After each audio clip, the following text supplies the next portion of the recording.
This is Natalie Rolls, and you are listening to the Bill Podcast. Presented by Rob Cook. Brought to you in association with GeorgeFairbrother.com, shop.saturdaymorningpress.co.uk, vanguardcomics.co.uk, gibconsultancy.co.uk, and mcr-seo.com.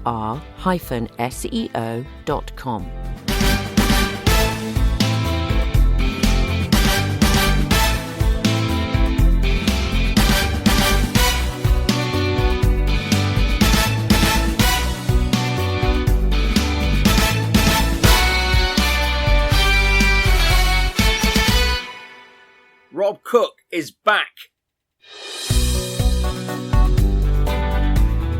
with special guest Richard Hope in this anecdote-packed finale featuring a deep dive into Richard's time as schoolmaster Rod Jessop, the man who swept June Ackland off her feet.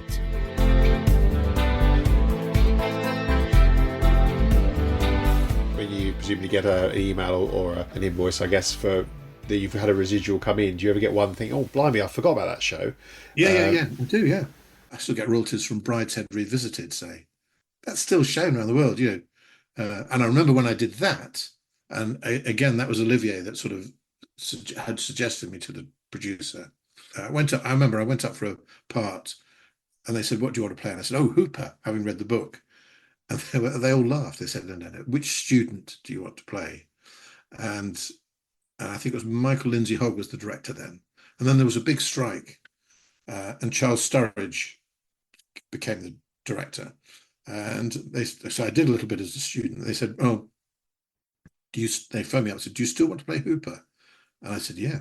They said, well, we can cut out all but 20 seconds of you as a student because we can't go back to that location, and you can play a Hooper. So I love, so I've got two parts in Brideshead.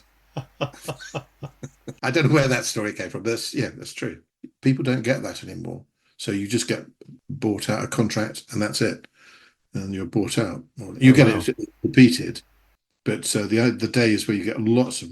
So Equity, which is the Actors Union, are working hard to try and remedy some of that so that there is something coming back into... Yeah, they're rewarded for something, but it's not a residual, you know. But otherwise, people just show stuff over and over again and not be paid anything, as happened to the Carry On team.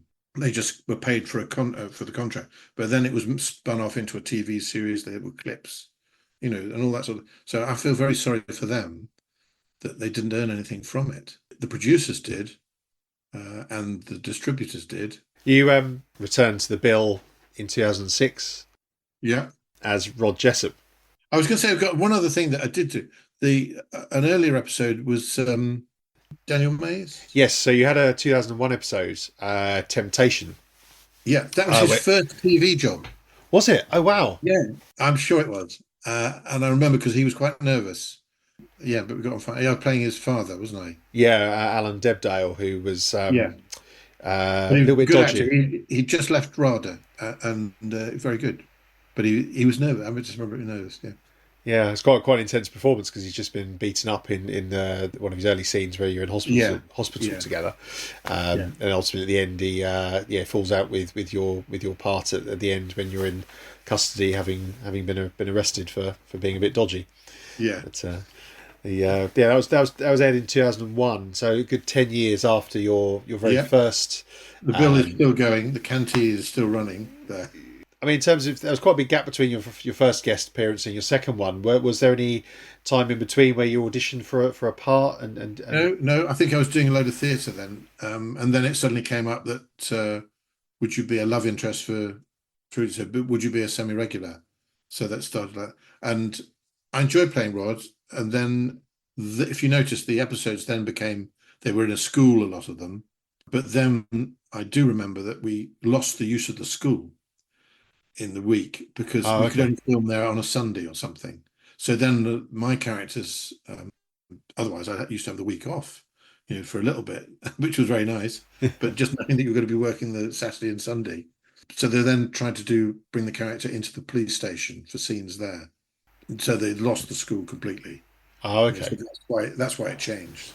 It's quite a few episodes where you've just turned up at the front office Yeah. to speak Well, to that's someone. why. That's Yeah. why. Oh, Because you okay. said, I thought, well, so why? Well, what's happened to the school? I can't we use it. No, we lost it. I think whoever was, they said it was too disruptive for the school, and one of those. Yeah, Yeah. How was it working with Trudy Goodwin as I loved it. Yeah, no, it's very good. But yeah, because well, she's so experienced. And she's generous as an actor as well. So she listen. Some actors listen to you when you're doing your lines. Some don't. So it's quite helpful when they have to more or less if you're on stage. But if you're filming it, some of them just switch off and do something else. But yeah, so it's quite nice. I love that first date that you two have where Rod starts talking about his deceased wife, and you just see the look on Trudy's face as she gradually loses interest and just sort of zones out, and it's a sort of a lovely layered sort of performance where she's interested and then she's like, oh no, and then just goes, Yeah, obviously eventually Rod realizes that he's made a mistake and that, but as the episodes progressed, you both, your characters obviously fall in love more and develop more, and there's some lovely cute scenes there where you both decide you want to move in together at the same time, and you put her in the car and walk off, and there's like a yes sort of thing, and then there's a later one where you both booked a holiday together but separately. It's just lovely, those lovely warm cute scenes of you guys developing your relationship together. I was going to say, I think because she was such a giving actor, and I think it was Lynn Miller, who was a big friend of hers. Okay, yeah, she was Kathy Marshall a few years earlier. Yeah. I knew her because her husband's a photographer, Nobby Clark. 1976, he did my first spotlight photo, and he's been doing them ever since. So Oh wow. I saw him last week. Yeah, so it's interesting. Yeah, no, Trudy was. She was really good to work with. She was always in the moment, on time. Just very professional. Yeah, and also a lovely, and we had a good laugh. So some of the little bits were sort of, we wanted to make it a bit more human, not be just police work. So we were trying to, do that side of the relationship. Yeah. Yeah. As a recurring actor or a guest actor in that role, did you get your own dressing room at the time, or? I think they just had these sort of little cabins. I don't think. Yeah, I think Yeah. down the corridor. I think it was down on the bill. Yeah, you get that. You get that now if you're on a shooting a thing. You'll still get your own little cabin. You can get a smaller cabin, and you get a cabin with a sofa, and then you get a cabin with a suite, and then some people get a cabin with a gym. Did you? Was there a green room that you got to share with the main cast at all? Or yeah. There was there, yeah. But because you were tended to be called in, you were just in for your bits. You were either shooting or just getting ready to change and then going out again. So there wasn't a lot of time you'd spend in the green room. You may meet for lunch at the canteen, things like that, yeah. But then that's quite nice because it's sort of, people were, as I said, they'd overlap other episodes. So there's always people in the corridor passing, Yeah. And were your episodes relatively filmed in order, or did you have to mix and match? I think when we were filming, we did it. So basically, you employ an actor in the olden days, they used to employ people over a few months, and they'd have a thing called retainers in between. You get a little fee for it. That's all gone out the window. So now, and I think even on the bill, they'd get you in for a week or 2 weeks. And like Poldark, for each episode, they get you in 3 days, and you just work solid. So you do all your scenes back to back. It's just a different way of working. So, and that's why you have to learn your lines. Yeah. For that one, I think and also because there were only two of us, it was easy to shoot. Provided they had the location the same, it didn't matter. Could you describe a day in the life of being a guest star in the bill at that time, like a start through to finish? It's costume. It's the same as any show. You costume. Make sure you turn up on. You either you get taken there. You turn up on time. You have get some breakfast, or then you get dressed, makeup, hair, whatever, and then you just either hanging about, or they immediately take you to wherever they're shooting it. And then you'll either have a change. I'd say for my character, it's often just a tie that I changed, or a shirt. I would tend to work pretty solidly for the time I was in there. I quite like that so your energy's up and your focus is up. Yeah. Yeah. Did you ever get any stick from the cast and crew for taking Trudy away from the series or taking No, June no, I away? didn't actually. No, No? that's true. No, because I think they were all sad that she was going. Yeah, but that was obvious, and also she was loved by the public, so you sort of inherited that with her. Yeah. So, quite nice. Yeah, it's nice. Some of the casts reappeared for guest spots. Eric Richard as Bob Cryer appeared sort of 2 or 3 times after he left us to appear for guest investigations or funerals. Was it ever mooted that Rod and June might come back a few months down the line to see how they got on? I know. I'm quite keen when that's it. That's it. You know, you have to. There has to be some sort of real audience. I mean, there's now sort of things like, oh, keep this program, keep that program. That's another series of this or that, and reinventing those sort of things. It's a lot of hard work unless you're doing it and bring programs back or characters back. People do, and I've been in shows where some characters have come back successfully and unsuccessfully. So I'm not a great believer in it. Yeah. Oh, okay. So even characters that have come back as a ghost in some things, having not me, but I've seen it work once, and in other ones I've seen people just the actual cast on that one got so annoyed that the actor had become back that they didn't help. And they also and the actor had come back was sort of had a different storyline that nobody knew about. Because if you're playing a ghost, who sees this ghost? So there's big discussions about that. Yeah. So I don't know. So move on, I think. Yeah.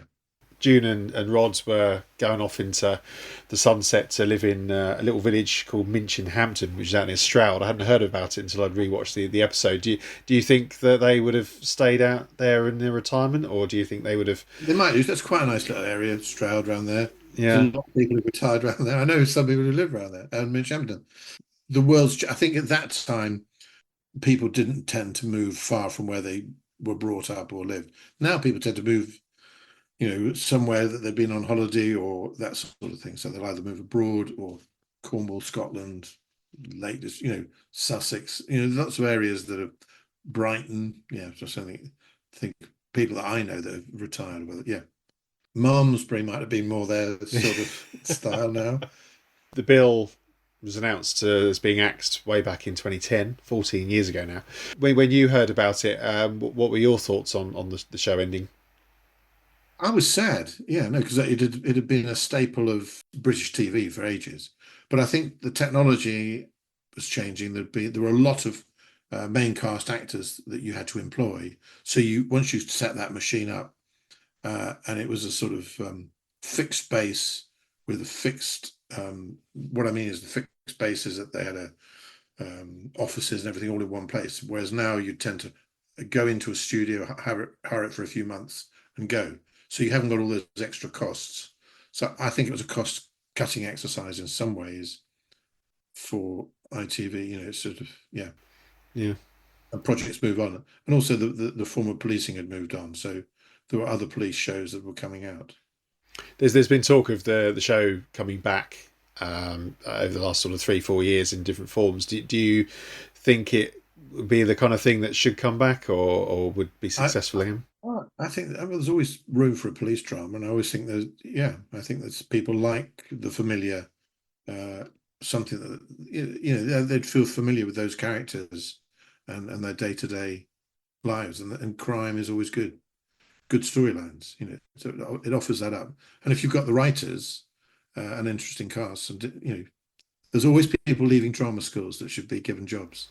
Yeah. So not just drama schools, anybody could be given jobs. But there are always people who've tried and want to have a go, and say there are lots of Mammoth give lots of people a first time go, production crew and all that sort of thing. But there are lots. You've got to include a lot more people now. There's a lot of legislation you have to have comes with any show now. On the back of it, you've got a baggage. Just coming back to something a bit more recent that you were in. You appeared in an episode of Endeavour last year. Yeah. No. Oh, I was desperate to get onto that. I was surprised you'd never done a Morse or a Lewis before. Yeah. And director Kate Saxon did the very last one.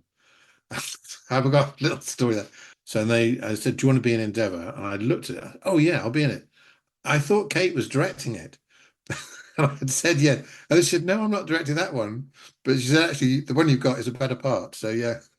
How was it recreating the filming of the time? There's obviously a couple of scenes where you're sort of watching your character act out. How did that bring back memories of your early years of acting in the 70s? Yeah, no, I thought of Dixon Dock Green. That was sort of, yeah. And that was the image I had in my head. Evening, oh, that sort of friendly policeman, yeah. And the way that it was a clever script because they sort of then changed how that came through, you know. Then you've got actors complaining, "Are you going to be doing that pipe work over my line?" That happens in you know, I've worked with people who deliberately do stuff to put you off as you're speaking. Yeah. But you know, you learn, and I'm not mean, but the mean actors get weeded out. I think that, well, I'd say that no, some of them are still going, but you have to be slightly selfish to do the job, you know. So that's also, you have to be self-confident, but at the same time, you have to be kind because on the way down, you're going to meet the people on the way up. You know, so if you were kind to people, then they'll be kind to you. I'm a believer in that. Looking at your website, which I might just say is amazing website documenting your career. Yeah, just so much on there. I loved going through all the posters and pictures of you on stage. I worked with a French company called Le Grand Magic Circus, which was again a bit wacky. And there were two of us who were English in it. And that's the first time everybody changed in the same dressing room, boys and girls. And Oh, wow. Having a shower. And I thought, hang on. And, you know, and that was bizarre. It was a fantastic thing. We did 1001 Nights, but it was very inventive. And Jerome Savory was a huge opera director on the continent at that time. And sadly, he's died now, but, you know, and I learned a lot. You just got to survive and pitch something. You know, and I think that's a good clue for people starting out.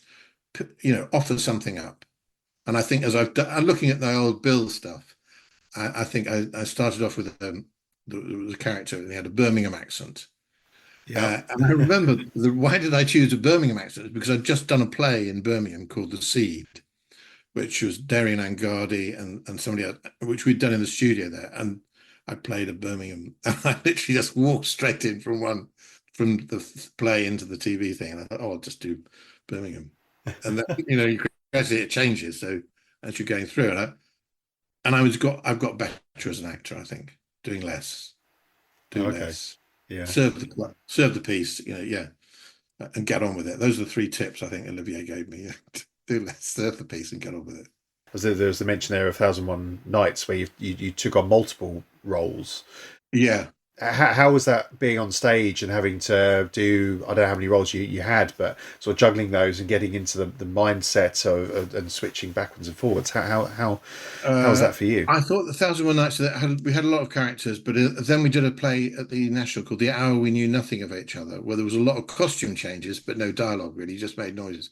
But I mean, having worked with Ken Campbell, you just had to do it. And I remember sort of with him at a school for clowns, because I don't know why, but I wanted to find out what my clown was. And you pick up things from other people, you know, getting on with it and, yeah, being inventive. So offering something up. And if it's like with Complicité Theatre, we got known as complicated theatre by the National because every day we would change something. But that was the sort of idea of it. With shared experience, again, we changed quite a lot.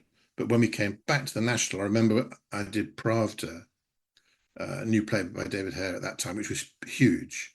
And I started off playing a character because there's a little joke by David Hare called Bill Smiley, because I've got a stupid smile. He said, "Why you smile?" I used to get sent out at school for smiling, but or in the corridor. You know. So that's just the way I am. But then I eventually played Eton Sylvester, which because then for another year with Tony Hopkins. On the Olivia, and that was an amazing experience as well to work with him. He was always on top of the play, always matinee or evening show, he would always give 100%. So that was a good lesson. I mean, and I think when I started, and you were saying that people used to have a drink, people would say, "Oh, don't worry, it's just the matinee." And I always used to be a bit concerned about that. So people are still, Tony Hawk just said, people have always bought tickets. We'll do the same show. And I think that's right. He was amazing to work with. I know I had a bit of kung fu in that, I remember. And he never corpsed. He never corpsed at all. It started off until one day there was a lady on the front row. I did this little bit of kung fu to him, and he replied with a bit of and then one day this lady on the front row got up and went, "Oh yeah, we both looked at her, and he started laughing, and he just looked at me because he couldn't, And when it came to the curtain call, we all did our best, and then we all gave this lady on the front row a huge. Oh, yeah, and so people got so involved in the show. That was to do with the press and all that. Yeah, very political show again. Yeah, I was intrigued by you're in the government minister with Rick Mail. Yeah, and there's a reference that you were the postmaster and also Rick Mail's third thumb. Oh, there was one. Yes, what happened was Rick was brilliant. He was brilliant to work with. So, and he'd done Bottom, so he was always keen to put in some jokes. And there was one point in the show where he jumped into a huge wardrobe. He got me one day. He said what he'd done, he'd knocked out the knots in the door. So he used to put a finger through one hole here like this, and then he put another one through like this, wiggle them about and get a cheap laugh. And then he got me about 3 weeks in. He said, "Oh, come get in the back of the wardrobe." So I had to come round the back. And then so he'd do this one, so he got two. Yeah. And then he'd get me to put one finger right through at the very bottom.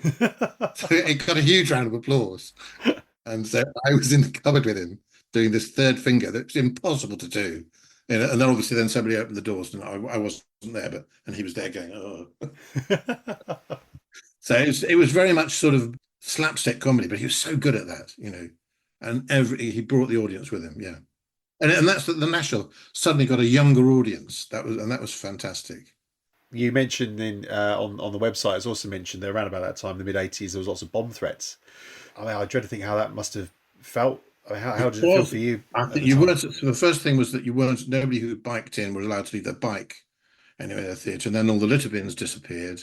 It was the threat of the IRA, and they threatened to.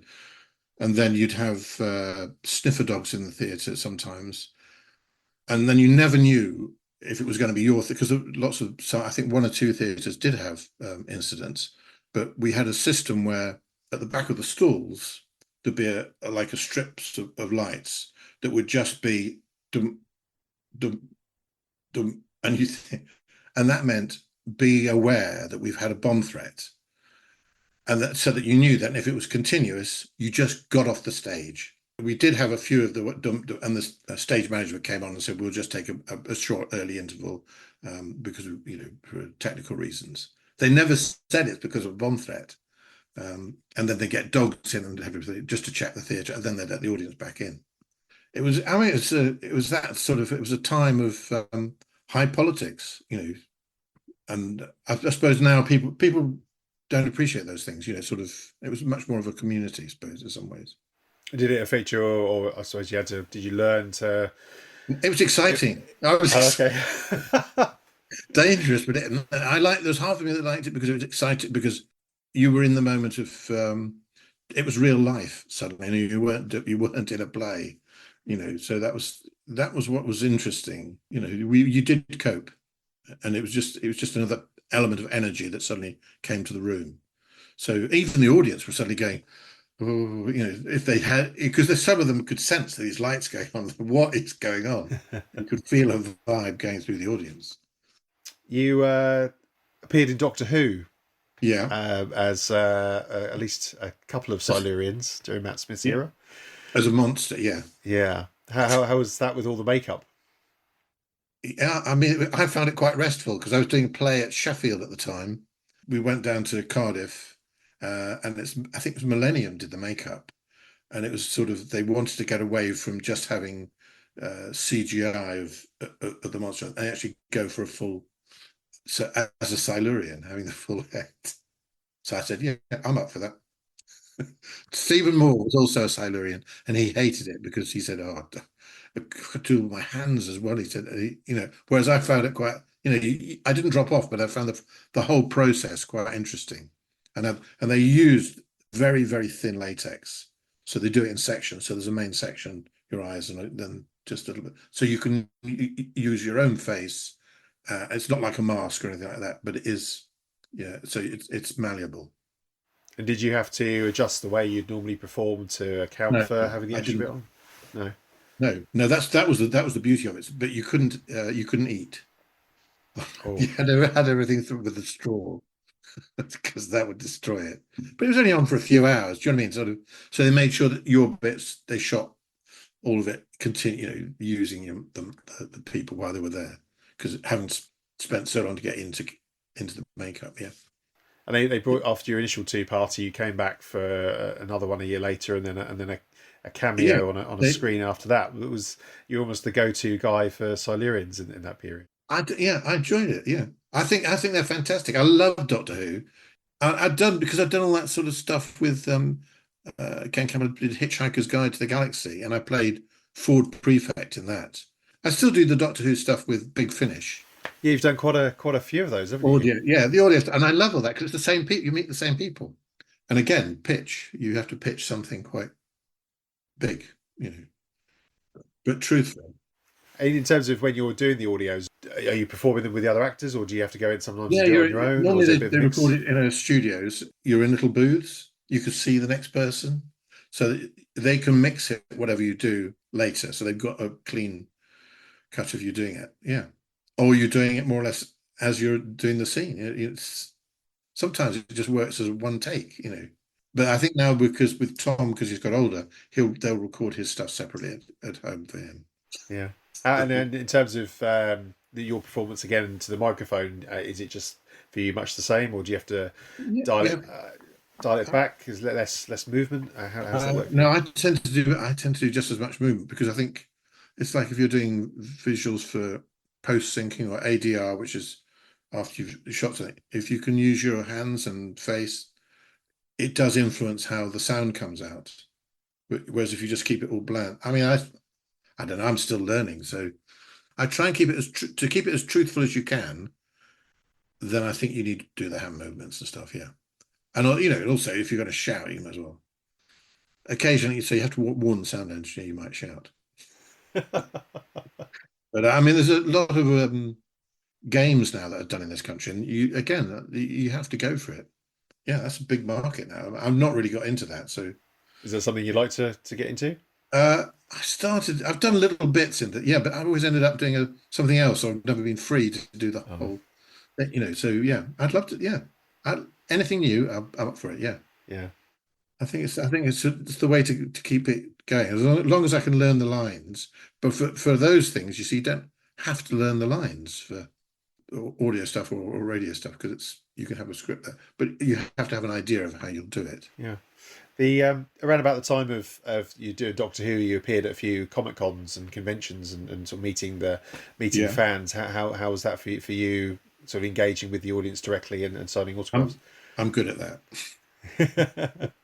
I love it. I mean, it's sort of they're a world of their own, and Comic Cons like the one in LA, the Gallifrey one. I mean, they're all wearing. Some people turn up in the complete costume, whatever Doctor Who or whatever they're with, and you just have to join in. I mean, I remember doing one.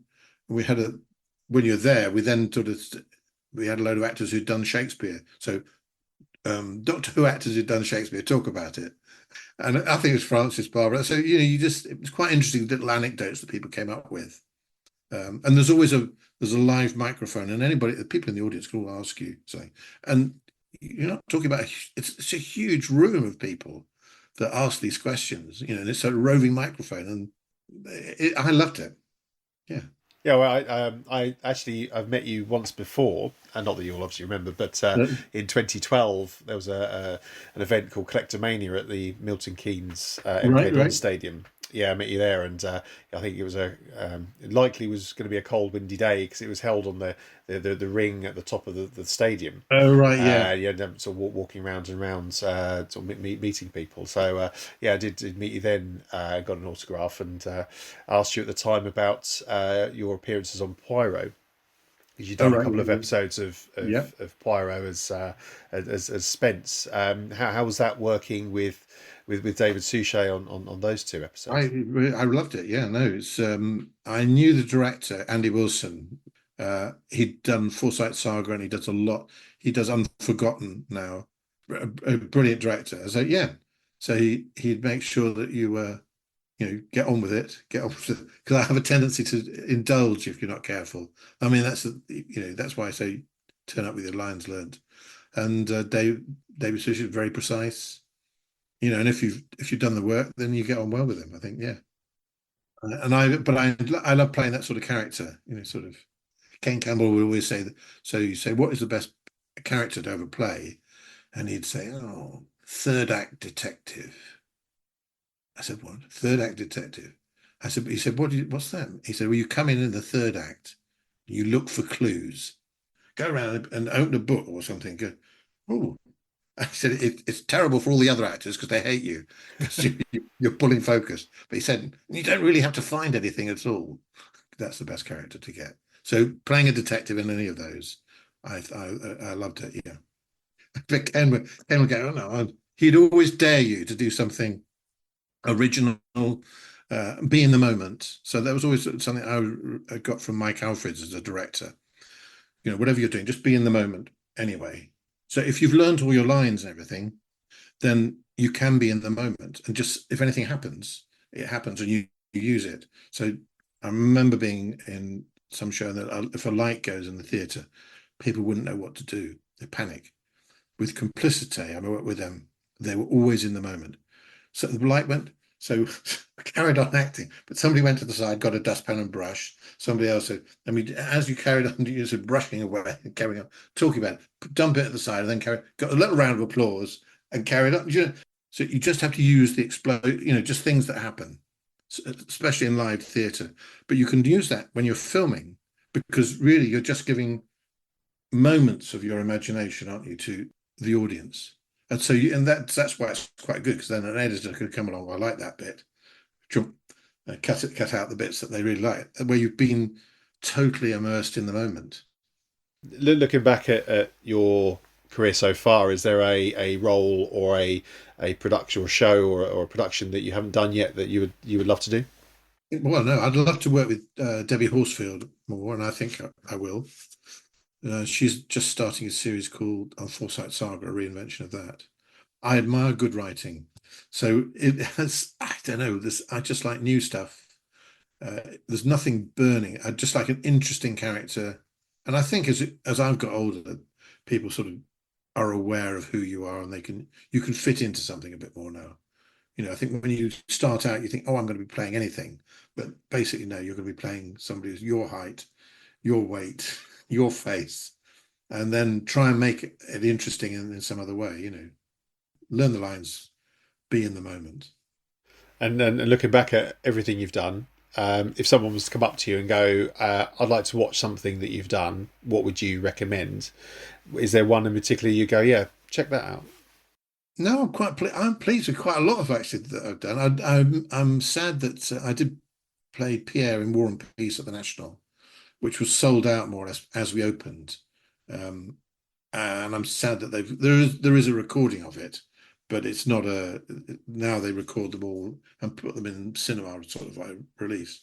So I regret that that's not on camera for everybody to see, because I really enjoyed playing that and just doing a bit of Tolstoy. I'd love to do some more Tolstoy in some way. I don't know. I really like his writing and his quest for the journey in life. At the same time, I've got Ken Campbell. I go, be bigger. Have you got a message for the Bill fans or any MIT fans out there that might be listening? Well, I think they're incredible fans. It's like the Doctor Who fans. They've just been very loyal to something that's happened in the past. And I just think it was such a good show. And it provided work for so many actors. And it was consistently the bar was up, it was up there. It wasn't it never lost that sort of energy and sense of worth. And that's why I think actors wanted to do it. Good storylines, well written, pacey, that's what was interesting. So thank you, all those viewers. And the writers. I think writers often don't get enough credit for what they're doing.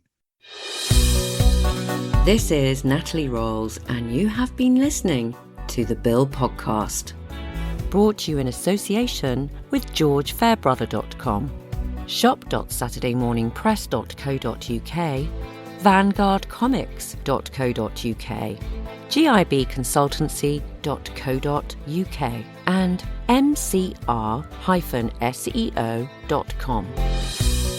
The Bill Podcast is produced by Oliver Crocker, co-produced by Ben Adams, Glenn Allen, Glenn Cooney, Georgina Dark, Rebecca DeProse, Brian E. Kelly, Maz Mirabilis, Alex Mockler, and Simon Wolfe. Our executive producers are Isabel Allen, Mark Bennett, Rob Cook, James Crissell, Alana Dewar, Andrew Dyack, Dan Evans, George Fairbrother, Stuart Gibbon, Luke Hegarty, Robert Hoger, Edward Kellett, James Ledane, Thomas Johnston, Gary Moncur, Danny Morris, Steph Morris, Laura Pinney-Fay, Isaac Powell, Alistair Wrigley, Michael Seeley, Andrew Sumner, Angel Stannard, Paul Statter, Patrick Stratford, Michael Weil, and Sarah Went. Huge thanks to all you lovely producers who make the Bill Podcast possible. For over 200 hours of bonus content, visit patreon.com/The Bill Podcast.